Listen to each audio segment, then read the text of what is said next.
Saudara, setelah Italia, tampuk presidensi G20 berada di tangan Indonesia. Itu artinya Indonesia akan menjadi tuan rumah untuk penyelenggaraan pertemuan negara-negara anggota G20 pada tahun 2022 mendatang. Seperti apa peran Indonesia sebagai pemegang presidensi G20 terutama di bidang kesehatan agar dunia bisa bangkit dari pandemi COVID-19?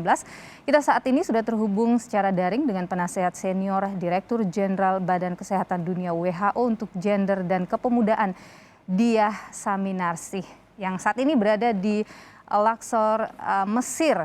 Mbak Diah, selamat di Luxor, Mesir ya. Mbak Diah, selamat siang waktu Indonesia. Sekarang ini masih pagi di Selamat, Mesir ya Mbak ya? iya, selamat siang waktu Jakarta, di sini masih pagi. Masih pagi. Mbak Diah, di gelaran konferensi tingkat tinggi G20 tahun ini ada yang menjadi masukan begitu dari WHO, utamanya kepada para negara-negara anggota, utamanya dari isu kesehatan, Mbak. Iya, terima kasih Mbak Ninu, karena pertanyaan ini sangat penting untuk mengisi 1 tahun ke depan keketuaan Indonesia di G20 saat-saat yang kritis, karena pandemi beralih menjadi kepada kesiapan untuk membangun kembali kesehatan global atau global health. Jadi bagaimana menata ulang pembangunan kesehatan. Saat ini menjadi kritikal karena ada beberapa isu dalam pandemi yang masih harus diselesaikan, dan dipercaya bahwa negara-negara G20 itu yang akan menjadi pendorong penyelesaian ini, terutama adalah vaksin. Soal vaksin inequity yang selalu atau ketidakberadilan vaksin yang selalu diminta oleh WHO, pada kali ini disampaikan secara terpisah 3 kali oleh Direktur Jenderal, 2 kali oleh Direktur Jenderal WHO dan 1 kali oleh COVAX, oleh Gavi.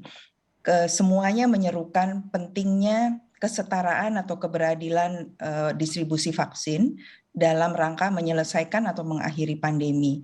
Karena saat ini 80% dari 7 miliar vaksin yang sudah diproduksi dan didistribusikan kepada negara-negara, 80%-nya pergi terdistribusi ke negara G20.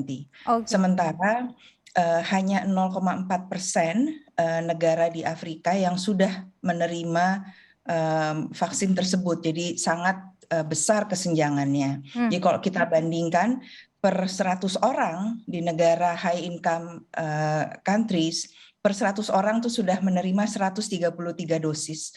Sementara di negara low income, per 100 hanya 4 orang yang sudah menerima 4 dosis yang sudah diterima oleh per 100 orang. Jadi Oke. gapnya itu sangat besar. Oke.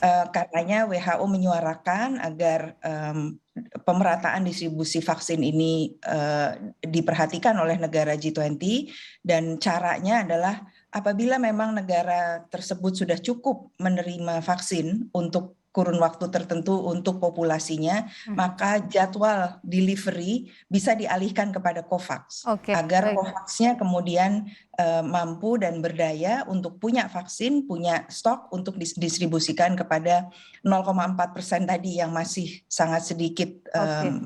menerima negara-negara yang sangat sedikit menerima vaksin. Oke, jadi Itu yang negara-negara yang paling rendah vaksinasinya saat ini ada di Afrika, Mbak Diah ya?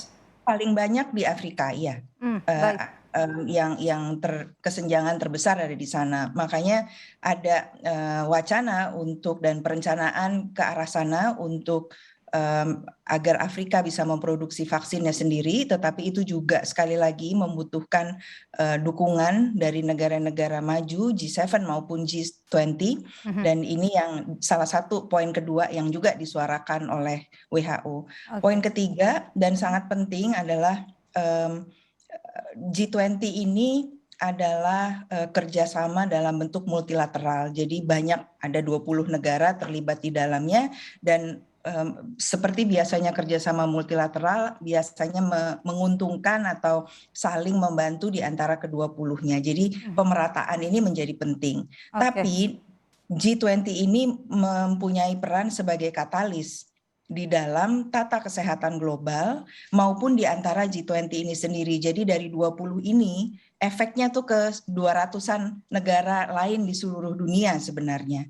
Dan karenanya dibutuhkan sebuah lembaga multilateral yang berdaya, yang kuat, dalam hal ini adalah WHO, dan salah satu appeal dari WHO kepada negara G20 adalah terus untuk memperkuat WHO agar infrastruktur kesehatan global bisa diperkuat dalam posisi semua negara diperlakukan sama. Ini sangat penting dalam kerjasama multilateral. Jadi tidak semua berimbang, tidak ada yang lebih diuntungkan, dan ini sudah dimandatkan dalam konstitusi WHO sejak 76 tahun yang lalu, dan ini perlu diperkuat dalam rangka menyelesaikan pandemi, tapi juga membangun tata kesehatan global yang berikut. Oke, baik. Isu vaksinasi yang kemudian menjadi sorotan dari WHO.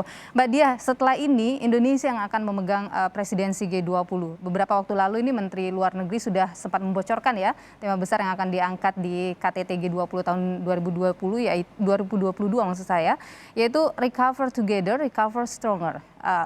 Pulih bersama, pulih lebih kuat. Nah, dari sisi kesehatan dunia nih, apa yang bisa dilakukan oleh Indonesia, Mbak Diah? Ini kesempatan yang sangat strategik dan sangat berharga untuk Indonesia, karena keketuaan atau presidensi dari G20 ini adalah sebuah posisi yang prestis di tataran multilateral dan di tataran kesehatan dunia. Saat ini dengan adanya COVID, kita sudah dibuktikan dengan adanya pandemi yang berkepanjangan ini bahwa ada yang tidak berimbang dalam tataran kesehatan global. Dan karenanya Indonesia punya kesempatan untuk melakukan dua hal. Satu, keluar, outward looking dari Indonesia keluar ke negara-negara lain adalah bagaimana agar struktur kesehatan global itu berpihak atau lebih condong berpihak kepada Global South.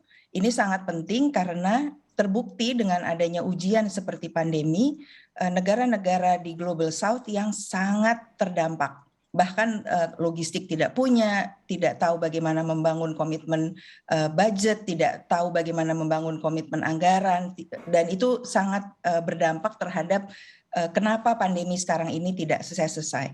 Kedua, adalah posisi yang tentu menguntungkan ke dalam negeri. Bagaimana bisa dipakai posisi keketuaan ini untuk membangun tatanan baru kepada Indonesia ke dalam. Jadi kebijakan apa yang harus berubah ke dalam? Salah satu yang paling penting untuk kesehatan di kita adalah menyelesaikan pandemi dengan memperkuat sistem kesehatan. Sistem kesehatan diperkuat dengan cara apa? Fondasinya harus diperkuat melalui layanan kesehatan primer. Jadi agenda itu bisa saling menguntungkan antara kepentingan Indonesia dari sudut kesehatan, karena layanan kesehatan primer ini affordable, murah dan mudah dikerjakan, sementara keluar itu akan membuat Indonesia seiring dan sejalan dengan apa yang selama ini disuarakan WHO, bahwa layanan kesehatan primer yang berdaya akan membawa kita mencapai universal health coverage. Agenda ini saya rasa yang dan posisi strategik ini yang bisa akan membantu leverage atau posisi Indonesia dalam pembicaraan juga mengenai climate, karena itu akan sangat berhubungan antara kesehatan dengan climate change, dan kedua akan membuat sebuah investment case yang solid untuk Indonesia sebagai presiden di antara negara-negara G20 yang lain. Mbak Diah, kalau kita bicara soal apa yang dilakukan Indonesia dalam melawan pandemi, kemudian sampai berada di posisi saat ini, begitu, apa yang WHO lihat? Bagaimana WHO melihat strategi yang sudah dilakukan Indonesia? Menurut saya itu dua hal yang terpisah, Mbak Ninu, karena G20 memang mempunyai sistem giliran keketuaannya sendiri, sementara WHO tentu selalu dalam posisi untuk mendukung semua negara anggotanya dalam menyelesaikan pandemi. Jadi dukungan politis, dukungan logistik, dukungan teknis keahlian itu selalu diberikan WHO, dan tentunya akan diperkuat oleh WHO saat ini dalam posisi Indonesia sebagai ketua dari G20. Tapi kalau melihat apa yang sudah dilakukan Indonesia untuk melawan pandemi, bagaimana WHO menilai? Sudah cukupkah atau ada hal yang masih perlu untuk diperbaiki? Tentu dalam kondisi seperti sekarang, semua negara masih bisa memperbaiki apa yang kurang dalam penanganan pandemi di dalam negaranya sendiri. Tapi WHO tidak pernah ada dalam posisi untuk memberikan penilaian baik atau buruk.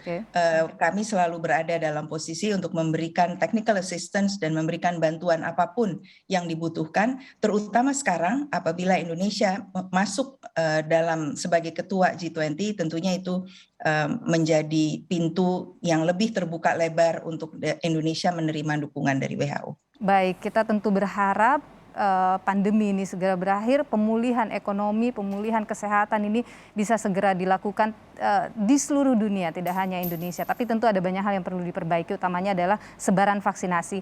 Mbak Diah Saminarsi, terima kasih untuk perbincangannya pada siang hari ini yang merupakan penasihat senior Direktur Jenderal Badan Kesehatan Dunia atau WHO. Sehat selalu Mbak Diah.